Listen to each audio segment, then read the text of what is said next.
tell you to come. Oh my God, they're all shooting back and forth. There's a homicide right there. Good evening. Thanks for joining us. This is being called one of the worst school shootings in our nation, and SWAT teams are still sweeping Columbine High School looking for more explosives. That's right. At this hour, we still do not know just how many bodies are still inside the school. Here. It's believed at this hour, and it's been confirmed to ABC News by state police there in Connecticut, that 2 shooters were initially believed involved in the mass shooting. One of those shooters now dead. What's not been confirmed is whether or not that gunman took his own life or whether or not there was something that ensued after authorities began arriving at the scene. And now the big question will be, is there in fact that second shooter, and where is that second shooter? We do want to update you on the breaking news out of Orlando, the terror attack on a gay nightclub. Right now, at least 20 are dead, maybe more. The shooter also dead. Police say that he was well prepared, he was organized. They do not believe that he was from the area. More than 40 have been taken to a local hospital. Now to a developing story that we're tracking in Florida. A shooter has opened fire at a high school. There are reports of multiple fatalities. The CBC. And we are coming on the air now with the latest on that devastating news from Dallas. Last night at a peaceful protest about this week's deadly police shooting, shots did ring out. Snipers firing police officers. 5 have died, 7 officers injured, 2 civilians were hurt as well. That is the mayor of Dallas right there. One of the shooters has been killed by police and 3 suspects in custody.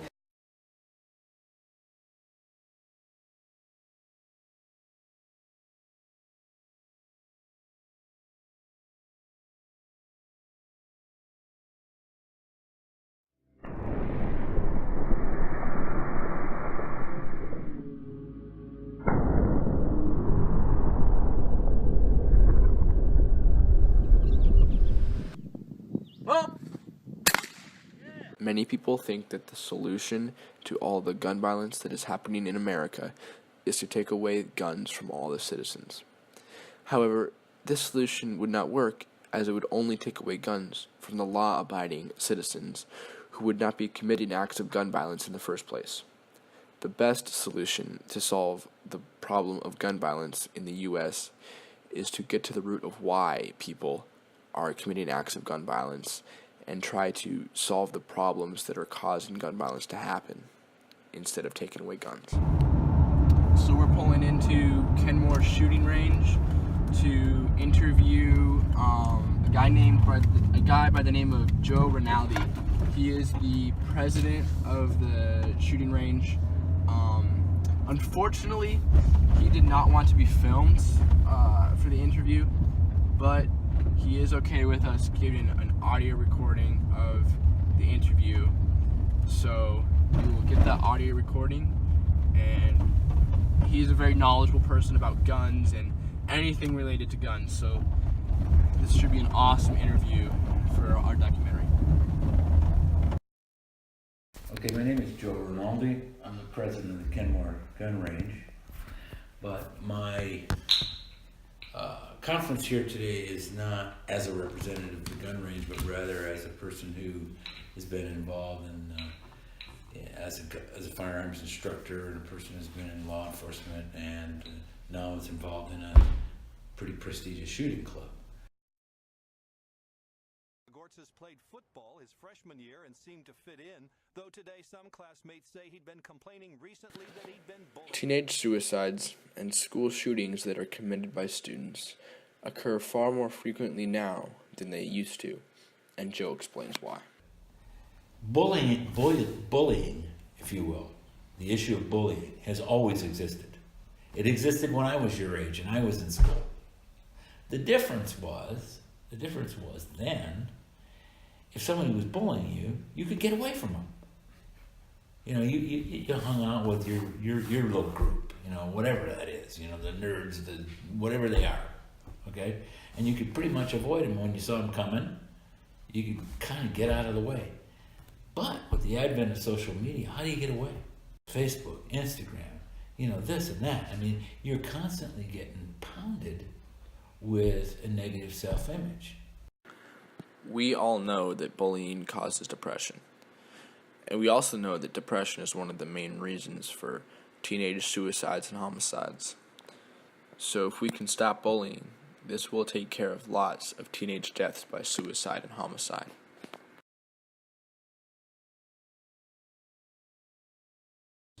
So there's been situations where like a child has access to an unsecured gun and they don't know what they're doing, like a little toddler, they don't know what they're doing, they shoot their sibling or their parent, right?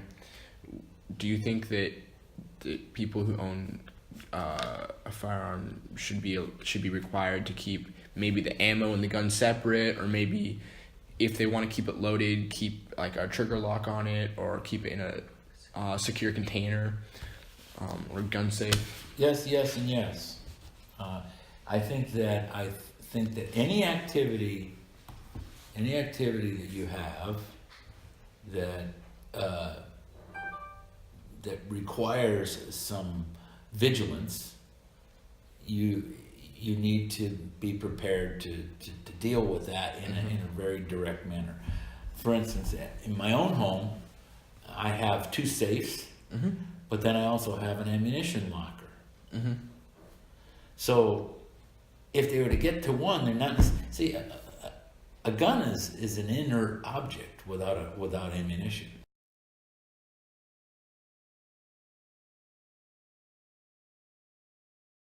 The AR-15 has become a common rifle for consumers, but it's also become a weapon of choice for mass shooters.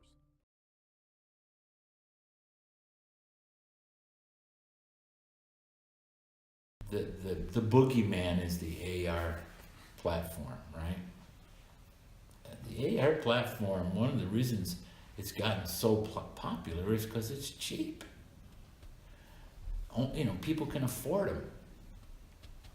And a lot of people use them.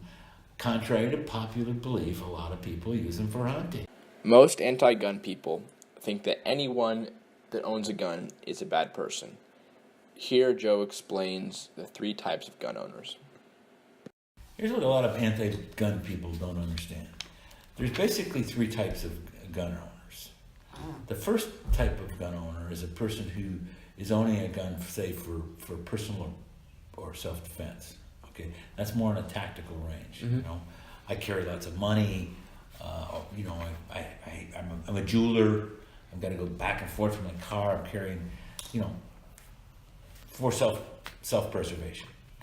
The other side of self-preservation is criminalization, right? If you're a criminal, you carry a gun for what reason? So you can intimidate people, right? Again, protect yourself if you think that's, you know, the criminal side of things, right?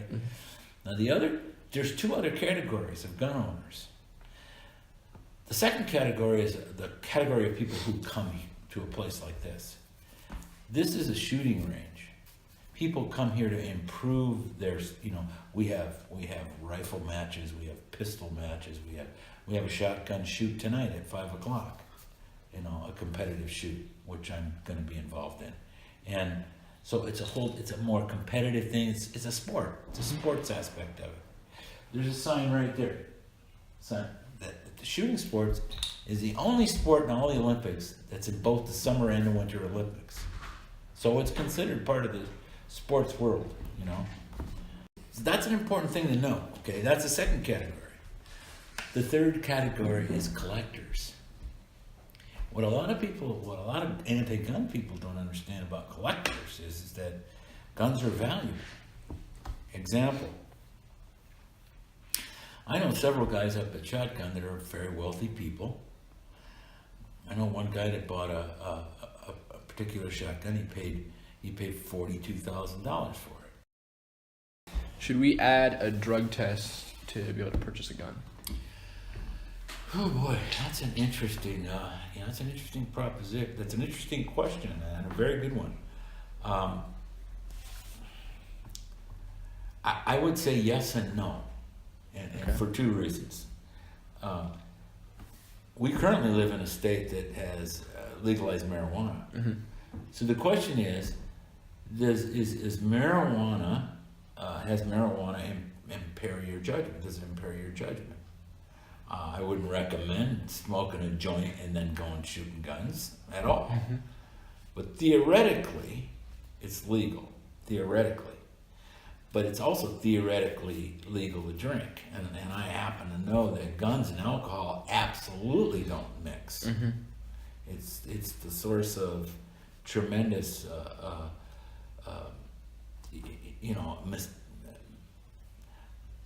tremendous accidental shootings and that kind of stuff. You know, so the answer to that question is yes and no, because the no part of it is there are people who take, for instance, drugs to deal with anxiety or depression. Are they supposed to be categorically considered mentally unstable because of that? That's a good question. It's a very good question. And some, and I'm sure there were a lot of youngsters even in grade school now who sort of have ADD, if you will, and what do? They medicate them. To me, it's a very slippery slope. At this point, Joe talks about the type of information that is available about a shooter, and that this information should be available on background checks. Have you ever noticed that if a politician is shot or something like that, all of a sudden information comes from every place about this person and what was going on, and and there's some reasons for that, and because there's somebody making a decision about what's important to mention and what isn't. You know what I'm saying? So there's always that lag. There's no perfect system, but if we create a system where everybody has to do the same thing, march to the same drummer as far as background checks are concerned, you have no problem at all.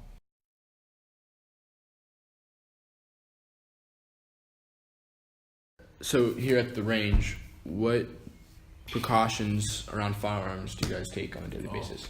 This place is so safe. It's scary. I mean, I'm serious. There's things if you make an unsafe move here, you're asked to leave. Period. Don't come back. We have rules. In fact, I invite you to go up and read some of the rules up near the rifle office. But here's proof in the pudding. We've been going since 1945, right? We've never had a suicide. We've never had a homicide. We've never had an accidental shooting.